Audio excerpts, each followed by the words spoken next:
കണ്ണൂർ പെരിങ്ങോത്ത് രക്തസാക്ഷി ഭൂമി വിറ്റതിൽ real estate ഇടപാടെന്ന ആരോപണത്തിൽ ഉറച്ച് CPM മുൻ ബ്രാഞ്ച് സെക്രട്ടറി. ഫേസ്ബുക്ക് കുറിപ്പിൽ കൂടിയുള്ള ആരോപണം CPM പെരിങ്ങോം ഏരിയ കമ്മിറ്റി നിഷേധിച്ചതോടെ ചോദ്യങ്ങളിൽ വ്യക്തത വരുത്തി മുൻ നേതാവ് വീണ്ടും രംഗത്തെത്തി.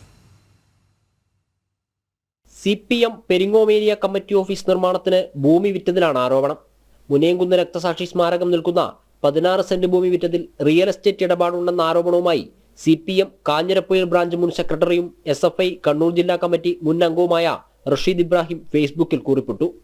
ആദ്യം പാടിയോട്ടുചാൽ ലോക്കൽ കമ്മിറ്റി അംഗവുമായി നടത്തിയ വിൽപ്പനയിൽ ക്രമക്കേട് ഉയർന്നതിനെ തുടർന്ന് സംസ്ഥാന കമ്മിറ്റി ഇടപെട്ട് ഭൂമി തിരികെ വാങ്ങി.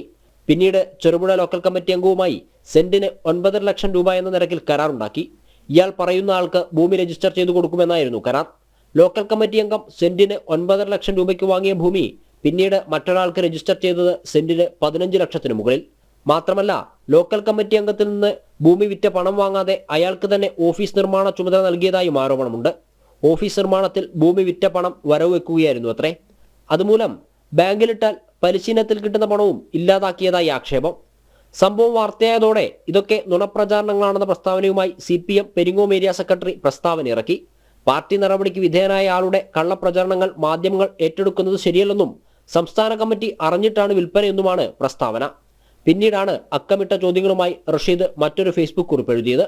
ചെറുപുഴ ലോക്കൽ കമ്മിറ്റി അംഗത്തിന് സെന്റിന് 9 ലക്ഷം രൂപയ്ക്ക് വിൽപ്പന നടത്തിയോ ഇല്ലയോ? ഓഫീസ് നിർമ്മാണ കരാർ ഇതേ ചെറുപുഴ ലോക്കൽ കമ്മിറ്റി അംഗത്തിന് നൽകിയിട്ടുണ്ടോ ഇല്ലയോ? ആദ്യ വിൽപ്പന റദ്ദു ചെയ്തിട്ടുണ്ടോ ഇല്ലയോ? രക്തസാക്ഷി സ്തൂപത്തിന്റെയും ഓഫീസിന്റെയും പ്ലാൻ ആരുടേതാണ്? എന്നിങ്ങനെ പോകുന്നു ചോദ്യങ്ങൾ. നേതാക്കളിൽ ചിലർക്ക് റിയൽ എസ്റ്റേറ്റ് ഇടപാടെന്ന CPM സംസ്ഥാന സമ്മേളന സംഘടനാ റിപ്പോർട്ടിന് പിന്നാലെയാണ് പുതിയ ആരോപണങ്ങൾ പുറത്തുവന്നത്. ജനം, കോഴിക്കോട്.